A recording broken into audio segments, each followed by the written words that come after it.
Welcome to our first program in August. I'm Jim Phillips. You're listening to Townsquare Sunday. This is a weekly public affairs program designed to highlight organizations and individuals working to improve the quality of life here on the South Coast. Before several weeks ago, I had never heard of an organization we're talking about today, never heard of the Coastal Neighbors Network, but after I did some research, I thought this is worth finding more about. Coastal Neighbors Network, or CNN, is growing in Dartmouth, but it's all over the country as well, which I found fascinating. Here to talk about the network, or the village, really, is Executive Director of Dartmouth, in Dartmouth, Andrew Pollack, and Janet Sherwood, who is a volunteer, former member of the Board of Directors. Welcome to you both. Thanks, Thank Jim. you. All right. Andrew, we're going to start with you. So what, in general, is the Coastal Neighbors Network? What is that? That's a good question, Jim. It's an interesting concept. The concept was started in Beacon Hill in Boston in 2002 by a group of people who were sitting together, and they decided that they didn't want to age like their parents aged. They said that's not for them. They wanted to stay in their own home. And we find about 90% of people want to stay in their own home. They want to age at home. We say we'd like to age in community. So these folks in Beacon Hill covenanted together so that they could stay and help each other stay in their own homes. And Beacon Hill has been going now. They have about 300 and some odd members. This village concept spread across the country, and there's about 350 of these villages, virtual villages, in the United States and a few in different countries. We started this, started with a board getting together in Dartmouth, and the kickoff was in September of 17, and we have about 80 members, 40 volunteers, and it provides services for people who want to stay at home. So we take volunteers, we train them, we vet them, we make sure that they have a clean quarry, we make sure they have insurance, or car license, and all the rest of it, and then members, people who join, request services. The services are put out on a computer, and if you are a volunteer, you get notification of that, and you can say, gosh, this is a neighbor of mine. Perhaps I'll take him to the doctor, or help him move his patio furniture into the house for the fall. We do different types of services. We do transportation. Dartmouth is a big town. It doesn't have a lot of public transportation, so if you lose your license or you can't drive at night, it's an issue. So getting to the grocery store, getting to the doctors, getting to the pharmacy when you don't have a license can be a real problem. So we provide services like that. We also do home services. We use the metric that anything that you would ask a friendly neighbor to do. So we've had all sorts of different requests, from moving boxes to help get a registration for a car, to help get someone renew their license, to fix curtain rods where people shouldn't be on ladders, anything like that. And we also have a lot of social options as well, education and social pieces. As people age, they become more isolated. People move away, people die, people pass on, they don't drive as much. We have a fun village. The joke is, if you've seen one village, you've seen one village. Our village is fun. They love food and getting together. So we have a lot of social opportunities. Studies have shown that isolation and loneliness have the same magnitude for older people as smoking. Not the same health effects, but the same magnitude of effects. So increasing socialization, increasing social participation sounds trite, but it's actually really an important thing. We also have a healthcare connections, which, following the HIPAA laws, we're able to help people get bills paid, medical bills. We're able to help people understand what their doctor's saying to them, ask the right questions, and to do some just questions around treatment plans with healthcare professionals.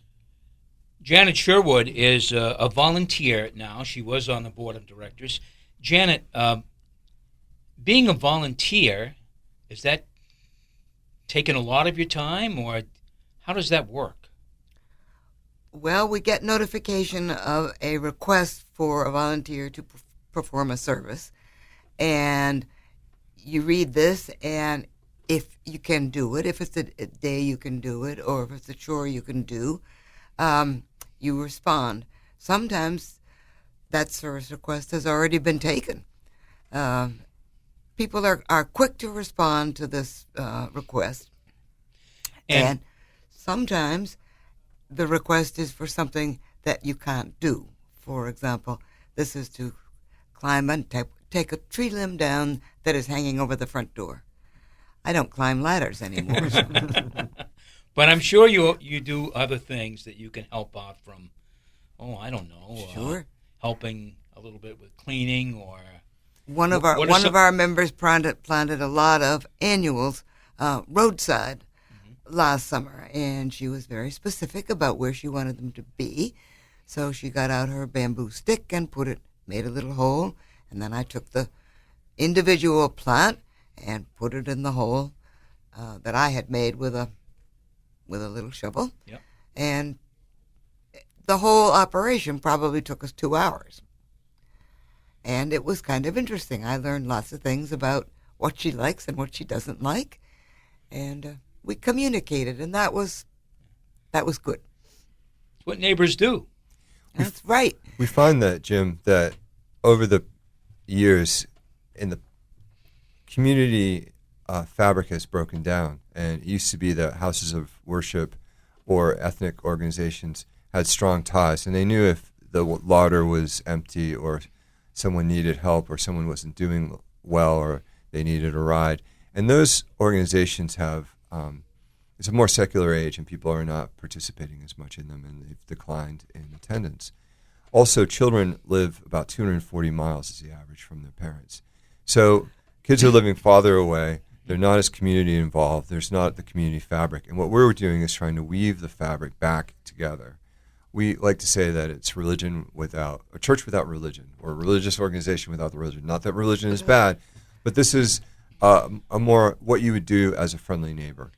And the thing is that you can trust the fact that the volunteer has been interviewed by me, they've been trained, they've been query checked, and the person that comes in, I can either introduce the person or they call before the appointment. They introduce themselves. The person knows who they're going with. It's not like an Uber ride where it's very impersonal. They go to the doctor. The person says, do you understand what the doctor said, yes or no? If they say no, they go to the nurse. If they come back, and there's surveys at the end to say, how did you like the service? There's a survey for the volunteer. How did it go? It's great. And the volunteers, they like it because you don't have to lock in. You don't have to say from Tuesday morning from 9 to 12 I'm volunteering. They look, as Janet said, at the services that are being requested, and it may be in your neighborhood or it may be something that you feel more interested in doing. You pick that up. Now, if we don't have a volunteer, I get on the phone and I try to drum one up, or I'll talk to the member and say, perhaps we could move this service. So we work together to make sure that the services are filled. So I imagine all of this is pretty computer-oriented. It can be, yes, it is. You get the request, come into you, and you disperse the information.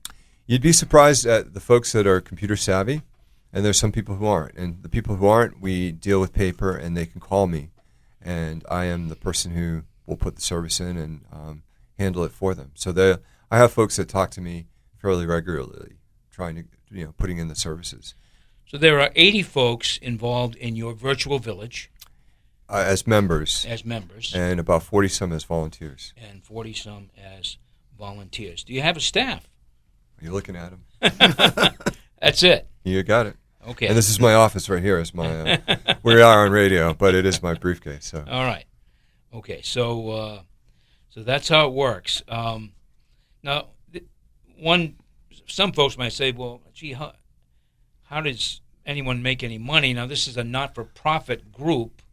There is a cost to get involved. Is that correct? Correct. There is a fee. The fee works for there's 3 different levels, and some people join us. We call them sustaining members, and those are folks that say, for a few different reasons. One reason would be I like the idea, and it's an insurance policy.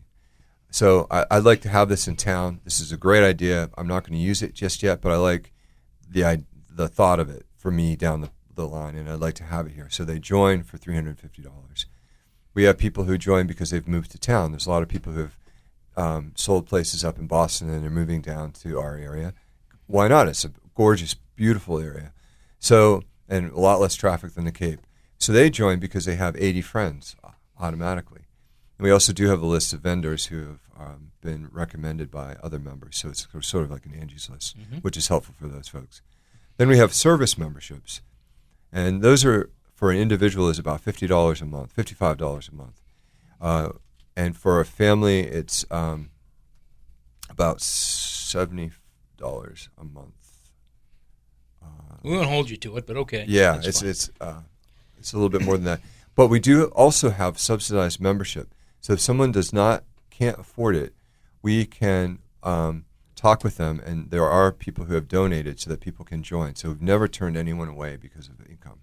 You're listening to Townsquare Sunday. My guest is Andrew Pollock, Director of the Coastal Neighbors Network in Dartmouth, and Janet Sherwood, who is a volunteer with that organization. Janet, what do you get out of being a volunteer? This is your payback now. This is what you get. What is this project give you? In this specific project, I am very happy to support the idea of community connection, being able to rely on someone at the other end of the telephone or at the other end of the computer to lend a hand if it's needed. And as you have just discussed, some of these things would normally take place or be performed by a neighbor. Well, how many times can you ask the same neighbor to do the same job? This is a request for help that is totally guilt-free. And you don't wear out your welcome in your neighborhood. You never wear out your welcome with Coastal Neighbors because there are a lot of us to do a lot of different things for you. And they run the gamut from replacing batteries to resolving computer glitches to gardening to recipes to accompanying someone who has Alzheimer's and needs companionship. An Alzheimer's patient is not stupid. They are very happy to be sociable, take their dogs for a walk. There are other members who are inhibited by some disability or other from going to the grocery store and getting that job done, which everybody has to do. And we had one member who made a totally terrific list of the things that he liked, that he needed, specific ways to, specific shampoo, specific ginger ale, very specific. So you go, you greet and chat, and go off to the grocery store with his list. All right. Andrew, how do you find volunteers like Janet? Oh, God, if I had volunteers like Janet, I need to clone them. Janet is one of our best referral sources. She'll buttonhole you and tell you exactly why you should join the village. I think she's our top recruiter.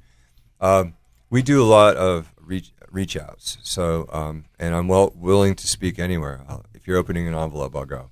So, from churches to synagogues to the mosques to any of the houses of worship in Dartmouth to civic organizations, even we went to chair yoga and presented. So, I didn't know that. That must have been after I quit. It was fun. No one fell off, so we were good. But we had part of it is word of mouth. That's the biggest, but a lot of it's just advertising and getting the word out. But we have more volunteers than we do have members. So, we have a lot more volunteers than we have service requests. So we're always looking for members for services. Tell us about this partnership you have with the nursing school at UMass Dartmouth. Oh, that's a great idea that came about through our president of the board is Kate Fentress, who has more energy than three of me. And she's just an amazing person.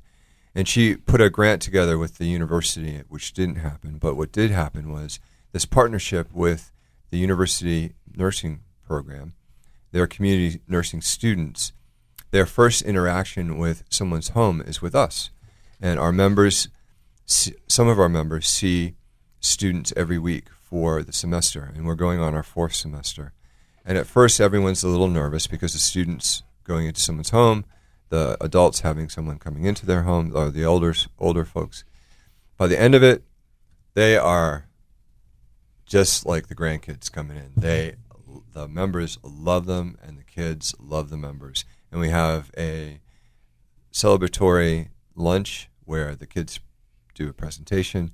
They could read from the phone book. It wouldn't matter. Everyone's just thrilled to be there. They do a great presentation, usually on safety or some health issue, but they give flowers to their members. The members hug and take pictures. It's just a wonderful thing. We're working with Jackie Einstein with the business program. We'll hopefully we'll be doing some things with the business school and some of their interaction with the village, so that we'd like to have more intergenerational. I think that's really healthy. It's a big thing these days, intergenerational activity, for sure. How can people learn more about Coastal Neighbors Network? Well, feel free to go to our website, Coastal Neighbors Network. They can email me at andy@coastalneighborsnetwork.org. You can also give us the email is probably the best way, and our website has our phone number. All right. You have a Facebook page? We do have a Facebook page, and we have presence in different places in Dartmouth, so they can look for flyers and posters and things like that. My guest has been Andrew Pollack of Coastal Neighbors Network. He's joined by Janet Sherwood, who is a volunteer, former board member with the organization. Both of you, thanks very much for coming in. Thank you so much. And good luck with this venture. It sounds like a wonderful project to help people who need a little bit of help. And staying in the homes, I think, for most older people, as you've mentioned, is the most important thing to them. Again, we like to say staying in community. So not just in your home, but in a broader community that you can enjoy. And they all like meeting each other. They do. We have a social fun group. So if you like fun and you need a little help, we're the guys to talk to. Eat? All right. Thanks. Thank you both. Townsquare Sunday returns in just a moment.